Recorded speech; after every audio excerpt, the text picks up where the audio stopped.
Doctor KJ Yesudas அவர்கள், வணக்கம் sir. வணக்கம் ஐயா. டாக்டர் எஸ்பி பாலசுப்ரமணியம் அவர்கள், வணக்கம் சார். இன்றைக்கி ஒரு நல்ல நாள். காரணம் என்னன்னா, இன்றைக்கி குரு பௌர்ணமி. பக்கத்துலேயே குரு இருக்கார். இந்த இன்டர்வியூ வரும்போது அவர் கால் தொட்டு ஆசீர்வாதம் தான் வாங்கினேன். இந்த சங்கீதம் தான் பெருசுன்னு சொன்னது. அதுக்கு எத்தனையோ காலம் எப்போ எழுதினதுன்னு யாருக்கும் தெரியாது. ஜெப கோடி தியானம், தியான கோடி லயம், லய கோடி கானம், கானாத் பரதரம் நகி. அதாவது ஜெபம் ஒரு கோடி ஜெபிக்கிறது தான் ஒரு லயம். அந்த லயம் வந்த உடனே ஒரு கானம், அதுக்கு லயம். ஜெபம் ஜெப கோடி தியானம். ஜெபிக்க கோடி கோடி நீங்கள் ஜெபிக்கும் போது தியானம் வரும். தியானம் கோடி பண்ணும்போது லயம் வரும். லயம் கோடி வரும்போது தான் ஒரு கானம். அந்த கானத்தோட நிலைமை உங்களுக்கு புரியும். கானம்ங்கிறது எந்த இதுக்கும், எந்த சகோதரர்கள், எந்த மதத்தில் சேர்ந்த சகோதரர்களான அவங்களும் பாட்டில் தான். இப்போ முஸ்லீம் சகோதரர்கள் அல்லாஹ் அக்பர், அது சங்கீதத்தில் தான் இருக்குது. எதில் எடுத்தாலும் சங்கீதம் இல்லாமல் கிடையாது. அது பகவான் இருக்குங்கிற நம்பிக்கை இருக்கிறவங்களுக்கு சங்கீதம் இஷ்டப்பட்டு தான் ஆகணும். மக்களை மனசோடு மனசு இணைக்கக்கூடிய பவர் சங்கீதம். மொழி தெரியல என்ன கூட இனிமையான ஒரு குரலுக்கு, இனிமையான ஒரு ராகத்துக்கு அடிமை ஆகிடுவாங்க.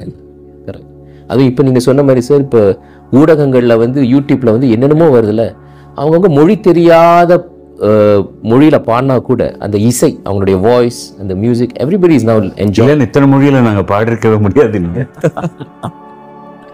அருமையாக ஆரம்பிச்சு. என்னோட வாழ்க்கையில் நான் ஐ ஸ்பெண்ட் மை 10th வரை தான் படித்தேன். காலேஜ் போகல. 10th எப்படியாவது முடிச்சதுன்னுங்கிறது அர்த்தம் இருக்குது. ஏன்னா I was not at all interested in any subject தான் மியூசிக். சப்ஜெக்ட் இல்லை, மியூசிக்கே தவிர வேறு எதுவும் என் தலையில் ஏறாது. You give me A music with A poetry, I will by heart it and sing. அப்போ எனக்கு மூளை இருக்குங்கிறது ஐ prove to the public. Public means டீச்சராக இருந்தாலும் சரி, ஃபாதராக இருந்தாலும் சரி, வீட்டில் இருந்தாலும் சரி. அதை வச்சுட்டு நான் ஈவினிங் ஓடும் மாஸ்டர்கிட்ட படிக்கிறதுக்கு, மியூசிக் படிக்கிறதுக்கு. இந்த எஜுகேஷன் முடிச்சுட்டு, இந்த டைம் முடிச்சுட்டு எனக்கு அவ்வளவுதான் எடுக்க முடிஞ்சுது. அப்போ அந்த சின்ன வயசில் I started a school like that. எப்படின்னா, ரொம்ப middle class, forget about the higher classes, they will manage it somehow, but middle class பசங்க, அவங்க wife and husband will be working hard. அந்த குழந்தைகளை யார் பார்க்குற? குழந்தைகளை நீங்கள் பிறந்து ஒரு அளவுக்கு பார்க்குற ஒரு அளவுக்கு வரும்போது நீங்கள் கொண்டு விட்டுடுங்கோ. ஈவினிங் வர அங்கே படுத்துக்கிட்டோம், அவங்க பாலோ பிஸ்கட்டோ ஏதோ கொடுத்துட்டு, no education, nothing, baby sitting like. அந்த மாதிரி நான் ஸ்டார்ட் பண்ணேன். அதிலிருந்து they will see some good stories, old, இதெல்லாம் அப்படியெல்லாம் அரேஞ்ச் பண்ணேன். நீங்கள் பாடின ஒரு பாடல் தளபதி படத்தில், இசைஞானி இளையராஜாவுடைய இசையில், காட்டுக்குயிலும் மனசுக்குள்ளே பாட்டுக்கொன்று பஞ்சம் இல்லை, நட்பை பற்றிய பாடல், கொண்டாட்டத்தை பற்றிய பாடல். அதில் நட்பை பற்றி ரொம்ப ஒரு உயர்வாக சொல்லியிருப்பாங்க. நீங்கள் பாடின ஒரு லைன் சார் அந்த பாட்டில் வரும், நட்பை கூட கற்பை போல எண்ணுவேன். அது அந்த காலத்தில் எனக்கு ஞாபகம் இருக்கு. அந்த லைன் ரொம்ப பேருக்கு பிடிக்கும். அவங்க நான் ரஜினி, நான் மம்முட்டின்னு அழிஞ்சிருந்த காலம்லாம் உண்டு. அந்த நட்பு இப்போ நீங்கள் ரெண்டு பேரும் எங்களுக்கு அது பூர்ணமாக இருக்கு. சம்பூர்ணமாக என்னோட தம்பி, என் அம்மா, அவர் அம்மா வயத்தில் நான் பிறக்கலை, என் அம்மா வயத்தில் அவன் பிறக்கலைன்னா ஒரு இருக்க தவிர, பட் அதோட ஜாஸ்தி நட்பு இருக்கு. எப்போ ஆரம்பிச்சது sir? What is your first recollection? உங்களுடைய நம்ம எப்போ பார்த்தாச்சா அப்போல இருந்து இருக்கேன். ஆக்சுவலாக அண்ணா வயசுலேயும் வித்யிலையும் சினிமா துறைக்கு வந்ததிலும் சீனியர், எனக்கு நிறைய சீனியர் அவர். நான் ஆந்திர பிரதேஷ்லேருந்து வந்ததுனால தெலுங்கு மட்டும் எனக்கு வரும். மெட்ராஸில் இன்ஜினியரிங் படிக்க வந்திருந்தேன். எங்கள் ரெண்டு பேருக்குமே ஒரு ஒரு ஒரு ஒரு அழகான விஷயம் என்ன நடந்ததுன்னா, தெலுங்குக்கு என்ன அறிமுகப்படுத்த இசையமைப்பாளர் கோதண்டபாணி அவர்களை இவரையும் அறிமுகப்படுத்தினார். தெலுங்குல முதல்ல இவர் பாடின பாட்டுகள் எல்லாம் நான் கச்சேரியில் பாட ஆரம்பித்தேன்.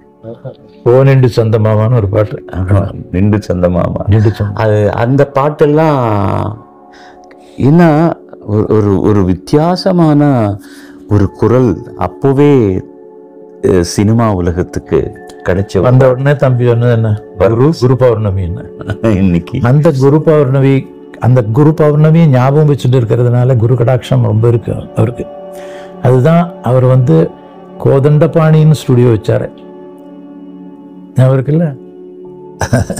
அப்புறமா வந்து சினிமாவில் பாடும்போது அவரும் பிஸி ஆனார், நானும் பிஸி ஆனேன். எங்கேயாவது 2 பேர் ஒரு ஸ்டுடியோவில் அவர் பாடி வெளியே வரும்போது போகும்போதோ நானும் பயம் பக்தி இருக்கேன் அவர் கண்ட ஒதுங்கி வணக்கம் வைக்கிறது, நல்லா இருக்கிறியா தம்பின்றது அந்த அளவுக்கு இருந்தது.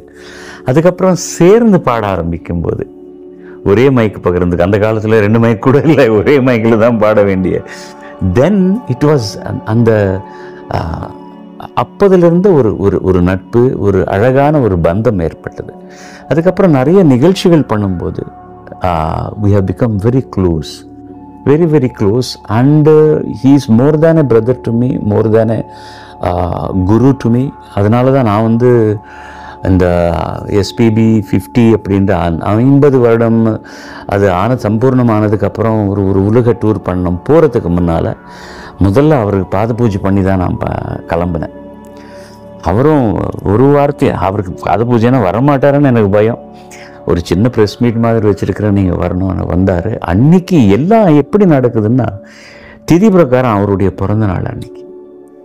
ஸோ நாங்கள் குடும்பம் எல்லாம் சேர்ந்து அவர் பாத பூஜை பண்ணி, இதை விட நான் வேறு ஒன்றும் சொல்ல தேவையில்லை. அவரை அருமையான ஒரு கடவுள் கொடுத்த வரம் அவருடைய குரல். மொழி என்ன இருந்தாலும் சரி கேட்டுகிட்டே தூங்கலாம். every song will be like a lullaby for anybody else, and such a beautiful deep voice, divine voice, very divine voice. இப்போ அவர் பார்க்கும்போது எனக்கு ஒரு ரிஷி பார்க்குற மாதிரி எனக்கு அப்படி இருக்கு. சும்மா வளர்ந்தாச்சு அவ்வளோதான். எல்லாரும் ஞாபகம் வச்சுக்க வேண்டிய இன்னொரு விஷயம் என்னன்னா, எவ்வளவு வெளிப்படையா என்னென்னமோ பேசினாலும் மனசுக்குள்ள இருக்கும், நான் அந்த ஜாதி, இவன் அந்த ஜாதி. இவன் அவர் பர்த்டேக்கு சர்ச்சுக்கு எப்படி போறாரோ, மூகாம்பா டெம்பிள் போய் அங்கே பாடாமல் இருக்க முடியாது. எல்லா கோயிலுக்கும் போறாரு, எல்லா மசீதுக்கும் போறாரு, எல்லா சர்ச்சுக்கும் போறாரு. எதுவுமே வந்து நான் இது அவர் பேர் அப்படி வச்சதுனால யேசுதாசனுக்கு ஈஸ் அ கிறிஸ்டியன்.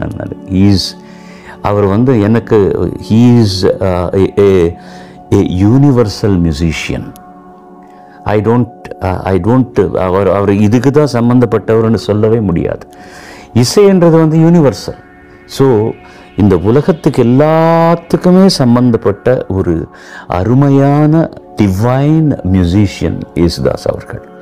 அந்த ரெஸ்பெக்ட் ஒருத்தர் மேலே இருக்கும்போது, அதே மாதிரி அவரும் என்ன நிறைய தடவை ஒரு எல்டர் பிரதர் மாதிரியே சொல்லியிருக்கார், ஏன்பா பாட்டு பாடுறதுக்கு நம்ம ஒரு ஜென்மம் கொடுத்துருக்கார் கடவுள், நீ ஏன் போய் இந்த சினிமா ஷூட்டிங்கு இந்த வெயில் எல்லாம் போய் கஷ்டப்படணுமா, ஹாப்பியாக அது வந்து ஒழுங்காக நீ இதுக்கே யூஸ் பண்ணலான்னு.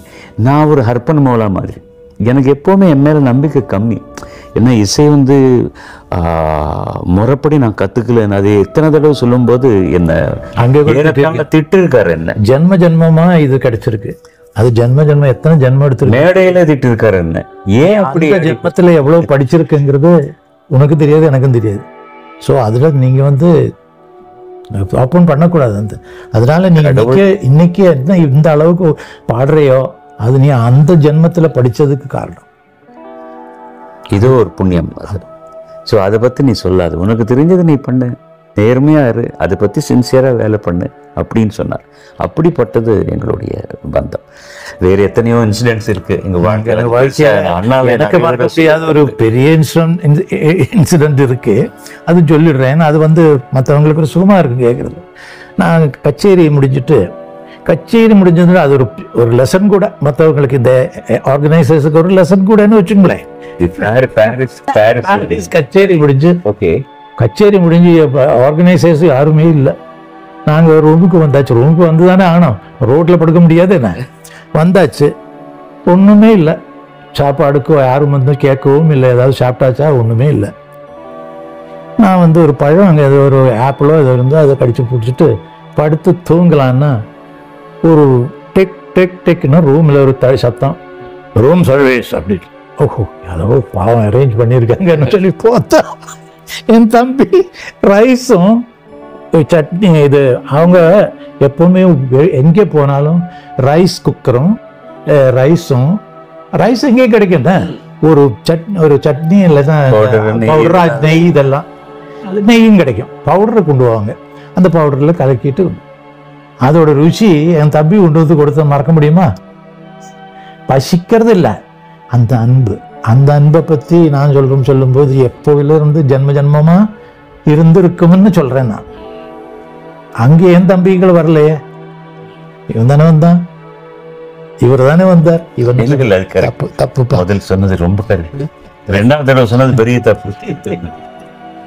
அந்த மாதிரி ஒரு ஒரு பந்தம் இருக்கு. அது மற்றவங்களுக்காக இல்லை, எங்களுக்கு. ஒரு பழைய பாட்டு கூட இருக்கு, சொந்தம் எப்போதும் தொடர்கதை தான், முடிவே இல்லாத பழைய பாட்டு இருக்கு.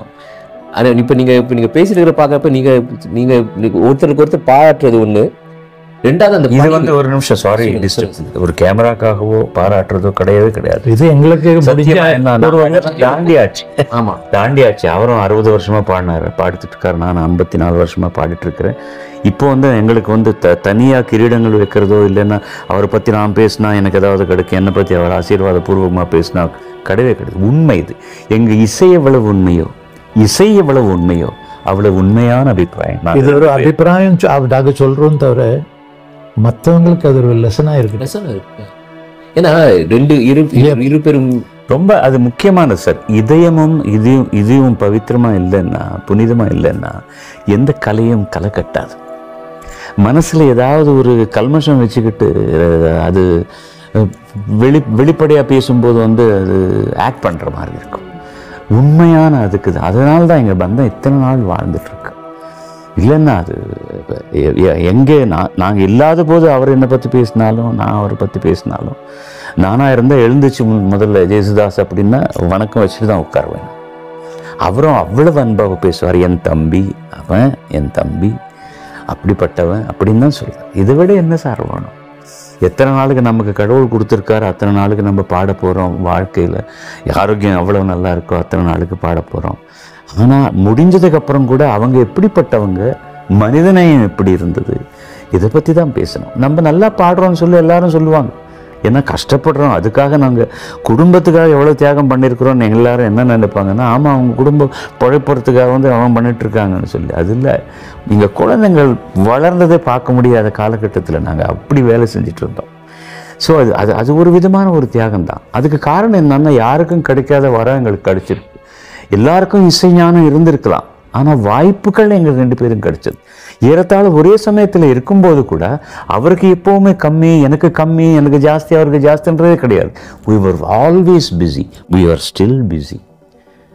கடவுள் வந்து ஒரு ரசிகர் மூலமாக அவங்க மனசுல ஏறி எங்களுக்கு ஒரு தனிப்பட்ட ஒரு இடம் கொடுத்துருக்காங்க. அது காக்க வேண்டியது எங்களுடைய பொறுப்பு. அது பத்திரமா பவ்யமா பார்த்துட்டு இருக்கிறோம். அதனால எங்களுக்கு ஃபியூச்சர் பற்றி யோசனையே கிடையாது. ஏன்னா நல்லா இருந்தோம், எங்களை பற்றி நல்லா தான் நடப்பாங்க. நீங்க 2 பேரும் பேசுறத பாக்குறப்ப ஒரு கவியரசு கண்ணதாசன் ஒரு பாட்டு 6 மனமே 6ல் ஒரு லைன் சொல்லியிருப்பார், போட்டிருப்பாரு, நிலை உயரும் போது பணிவு கொண்டால் உலகம் உன்னிடம் மயங்கும். நிலை உயரும் போது பணிவு கொண்டால் உலகம் உன்னிடம் மயங்கும் அப்படின்ட்டு. நீங்க அதாவது சாதனையாளர்கள், வாய்ஸ் ஆஃப் லெஜெண்ட்ஸ் அப்படின்னு கான்செப்ட் போட்டு டாக்டர் கேஜே யேசுதாஸ், டாக்டர் எஸ்பி பாலா அவங்க வந்து பார்க்க வர ரசிகர்கள் வந்து உங்களை இமயமலையாட்டம் பார்ப்பாங்க. ஆனால் உங்களுக்கு இருக்கிற அந்த பணிவை பார்க்குறப்ப நீங்கள் சொல்கிறது அதுதான் கரெக்ட். அதாவது உயர நீங்கள் கொஞ்சம் பணிவாக இருந்து இந்த நட்பு, இந்த அன்போடு இருக்கிறதுனால தான் உங்களுக்கு பல்லாயிரக்கணக்கான ரசிகர்கள் உலகம் முழுக்க இருக்காங்க. ஸோ அது ரொம்ப சந்தோஷம் சார்.